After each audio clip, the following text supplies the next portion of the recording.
now at 10. We brought this hell upon ourselves. Chaos at the Capitol. Violent and deadly protests erupting over election fraud allegations. Tonight, reaction from Capitol Hill as lawmakers went under lockdown. The scenes that we saw hit me today are scenes that we see in other countries. I'm hearing from 3 local congressmen who were locked in D.C. Tonight, their make of the mayhem. And what you're seeing in D.C. is terrorism. It's a riot. A true patriot's reaction to the unrest.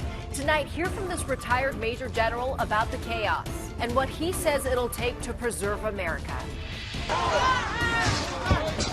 Today's events in Washington putting a pause on the constitutional process.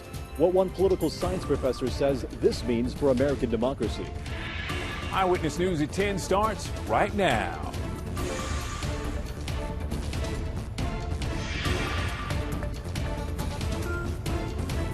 Thanks for joining us. I'm Deborah Knapp. And I'm Aaron Wright. First at 10, chaos in the nation's capital.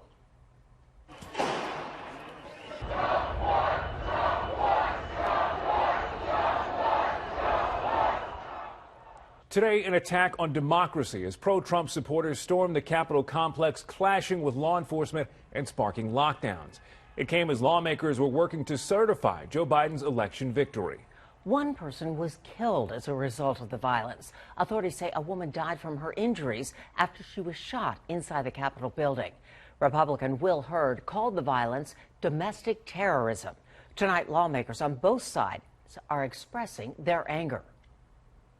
We brought this hell upon ourselves. The shame of this day is it's being aided and abetted by good Americans who are falling prey, who are choosing Trump over truth. The United States and the United States Congress have faced down much greater threats than the unhinged crowd we saw today. We've never been deterred before, and will be not deterred today. They tried to disrupt our democracy. They failed. They failed. After the chaos, Congress got back to work tonight, continuing to count the Electoral College votes. KENS 5 has team coverage tonight as we deliver the very latest developments from Washington, D.C. Our team has been working around the clock, gathering reaction from local lawmakers, breaking down the constitutional process, and talking with a retired Major General. But first, we begin with what's happening right now in the nation's capital. Here's Natalie Brand. The Capitol is secured, and the people's work continues. On the Senate floor, Vice President Mike Pence gave a rousing speech as lawmakers reconvened to continue counting electoral votes. We must and we will show to the country, and indeed to the world, that we will not be diverted from our duty. Earlier, rioters stormed the building, breaking through doors and busting windows. Capitol Police drew their weapons at one barricaded door from inside the House, though eventually protesters breached both chambers. Ahead of the chaos, members of the House and Senate had broken from joint session to debate a challenge by some GOP members to Arizona's electoral votes. I urge my colleagues to move forward with completing the electoral count, to refrain from further objections. This president bears a great deal of the blame. President Trump posted a video that has since been removed from Facebook and Twitter, urging calm. You have to go home now. Hours earlier, he addressed a gathering near the White House. We will never give up. We will never concede. President-elect Joe Biden also addressed the chaos here, calling it an assault on democracy and an insurrection. Today's reminder, a painful one, that democracy is fragile, and to preserve it requires people of goodwill, leaders of the courage to stand up. In response to the day's chaos, several Democratic lawmakers are now calling for President Trump to be removed from office. Natalie Brand, CBS News, Capitol Hill. The president's former defense secretary and chief of staff, James Mattis, slammed him in a statement saying, quote, "Today's violent assault on our Capitol, an effort to subjugate American democracy by mob rule, was fomented by Mr. Trump." Our team coverage continues tonight with Eyewitness News reporter Henry Ramos. Henry joins us live. Henry, you spoke with South Texas congressmen who were there during this chaotic day. And all three lawmakers witnessing the mayhem from different vantage points. And while they all don't agree politically, they do agree what we saw today is not the United States of America. Law and order was not followed. This behavior should not be tolerated. I've never seen anything like this. First Amendment protects free speech, but it's the right to peaceably assemble. It is not the right to break into the people's capital. Three area lawmakers in D.C. all stunned by what they saw before their very eyes. This is just not the America that we know and love. Congressman Lloyd Doggett was watching from his office, which has a clear view of the Capitol. The Democrat says the chaos and madness that unfolded disrupted a process that is part of our democracy. His colleague, Congressman Henry Cuellar, agrees, calling this a dark day. I find it interesting, Henry, that these people call themselves, quote, patriots. Now, do you tell me that a patriot would do this type of action that we saw here today? On the other side of the aisle, GOP Congressman Chip Roy was on the House floor when rioters stormed the Capitol and tried to ram the doors to the House chamber. I ended up leaving the floor and getting to a place that's secure, which I won't get into the details of that. Congressman Roy said he would not be deterred from upholding his oath. He told me over the phone those who caused the destruction should pay the price. All of those people need to go to jail, and they need to go to jail for a very long time. I don't care their ideology. I don't care who they're with, but they broke the law.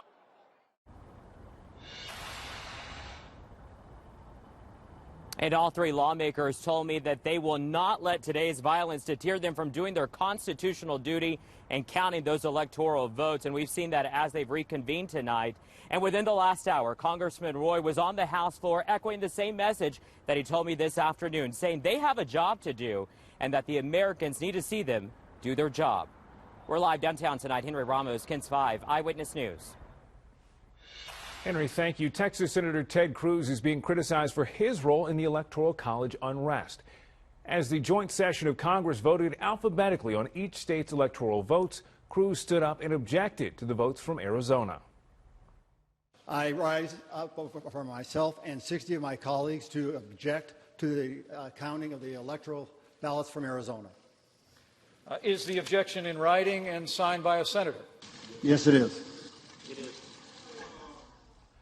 By rule, that meant 2 hours of debate separately in the House of Representatives and the Senate, where each would vote whether to reject the state's votes. Congressman Chip Roy was once Cruz's chief of staff. Tonight, he's speaking out about the senator's objections.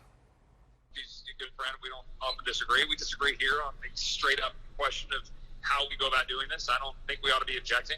I think this is the state's role to choose electors under their laws. And I think by going down this road, we're opening up Pandora's box, and we should not, on either side of the aisle, do that. It goes to the heart of the peaceful transition of power of our republic. We're supposed to count the ballots, or count the electors, and so that's what we ought to be doing. Roy went on to say he will let his, quote, good friend speak for himself.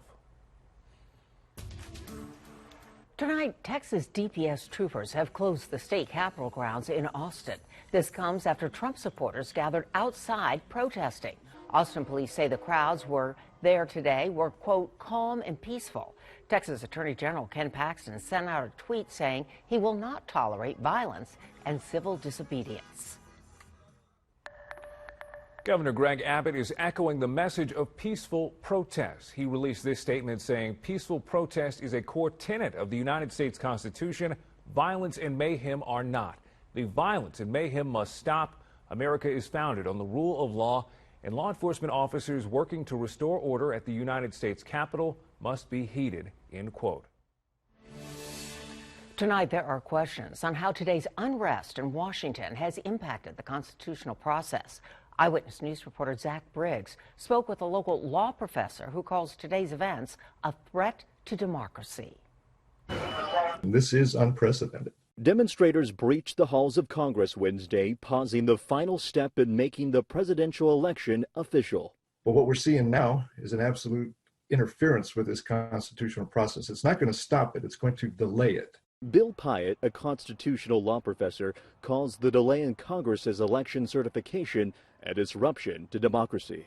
The people outside engaging in peaceful protest, they're exercising their First Amendment rights. They have the right to march, to carry flags, to speak, to shout, to be impolite, but they don't have the right to enter a building, occupy it, and stop Congress from fulfilling its constitutional obligations.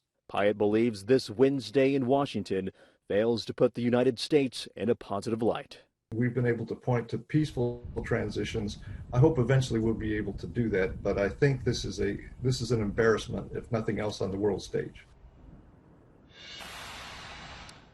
And after today's events, President-elect Joe Biden still on track to become the next commander-in-chief on January 20th. Reporting live tonight, Zach Briggs, KENS 5 Eyewitness News.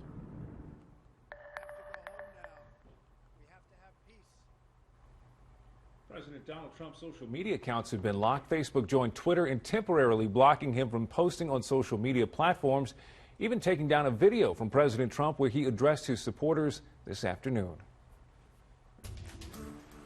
Reaction has been pouring in all night in regards to the violence happening in the nation's capital. Bexar County Democratic Chairwoman Monica Alcantara released this statement saying, in part, "I am calling on every Republican, both elected leaders and private citizens, to condemn and call off this attack on our democracy." Alcantara went on to say, "We must allow our democratic process to continue. Please pray for the safety of all members of Congress as they do the people's work." Bexar County Sheriff Javier Salazar says he's disappointed to see people taking things to such an extreme and using the democracy process as an excuse to be violent.